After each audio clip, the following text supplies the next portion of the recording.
Let me tell you a secret today. I was called a useless kid when I was in school. And yet, here I am. I got this TEDx Talk, I own a successful business, and I've given speeches in 18 countries. So, how did that happen? Well, this is my story. Since the beginning of my school times, I was always tagged as lazy and useless, a child who was good for nothing and will probably end up doing nothing in his life. And these tags became my reality because they would result in low self-esteem and a lack of self-belief. One time, when I was in 10th grade, I asked my teacher for an opportunity to host the annual school function. And she ridiculed me and said, "Look at you. You cannot even speak a sentence in English fluently. You sleep in most of your classes. How can we afford to jeopardize the image of our school by putting a useless kid like you on the stage?" I was devastated. But then I took it in my stride. Because as I grew up, I realized that I'm not the only one who has been tagged as lazy and useless. There are millions like me around the world. In fact, most of the kids from our generation are tagged as lazy and useless by the people who are either older than us or don't understand the way we think. And as a result, kids like me often find ourselves not feeling very powerful, but being depressed about our lives.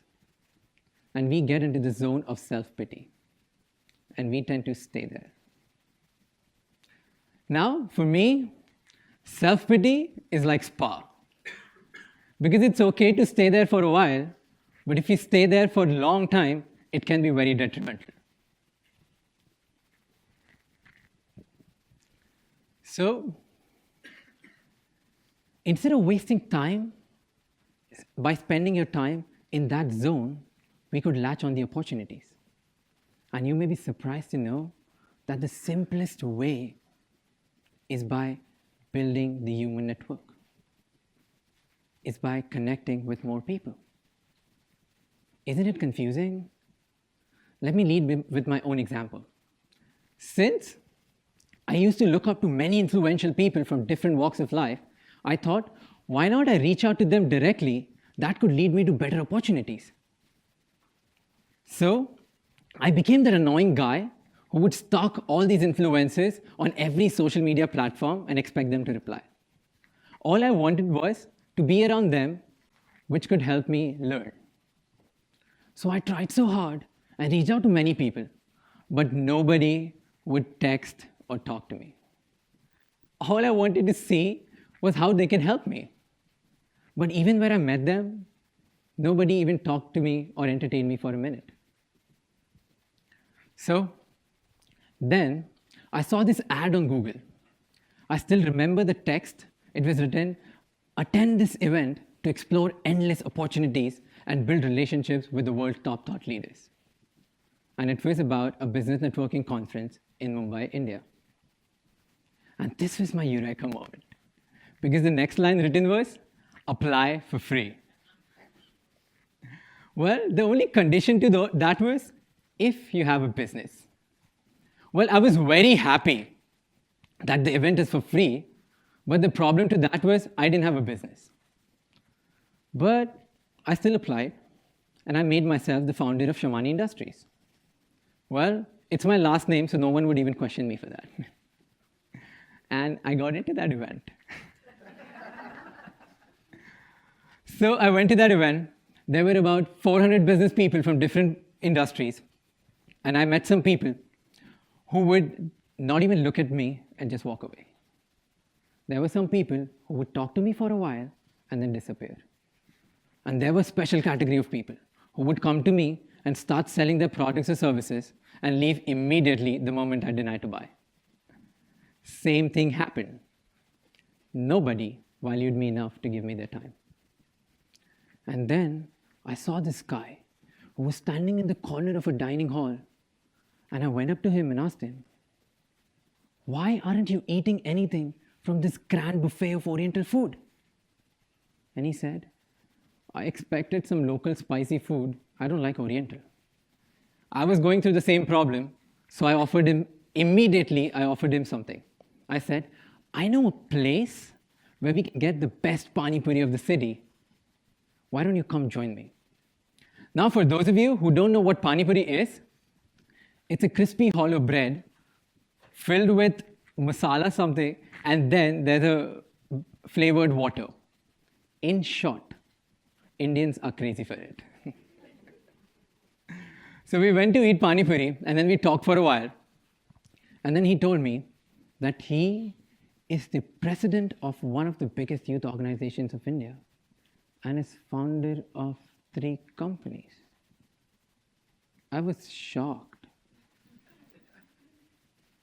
And I asked him, like, how? Where in the conference, out of everyone, nobody even talked to me for a minute. How are you talking to me since an hour? And then what he said became the focal point of my life. He said, "Raj, we're surrounded by people who are constantly thinking about getting more or keep asking for more. In fact, we most of the time become that person who keeps asking for more rather than giving. So if you want someone to value you, give them value first. Because if you won't give them value, why would even someone talk to you? Right now, when everyone was busy in selling, you offered me value in terms of pani puri. How can I say no to that? So if you want to connect with someone, give them something they want. Give them a reason to talk to you or value you." That pani puri changed my life. Because that's when I started researching about the people who I admired to see what could I do for them. For instance, I admired an entrepreneur in Singapore, and instead of just texting him to say, "Would you help me by explaining how you became successful?" I texted him, "I see that you're coming to India.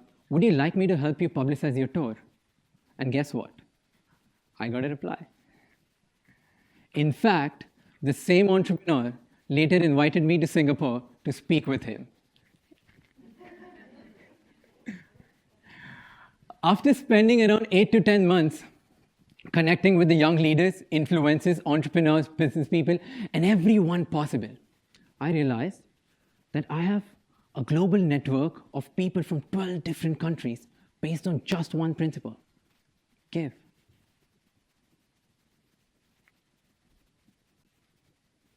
So before writing them the email, I would just ask myself 3 questions.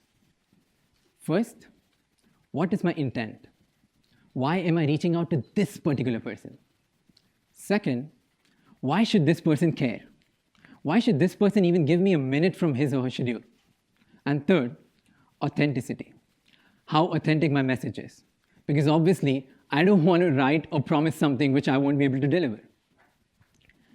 So one day, I received a letter from the same guy, Parshava. And the letter written was, "Thanks for the spicy pani puri. And I remember that you wanted to connect with like-minded people. I hope this will help you." And attached was the offer letter to do a project with 50 young influencers from 30 different countries in different parts of Europe. Oh boy, that pani puri did change my life.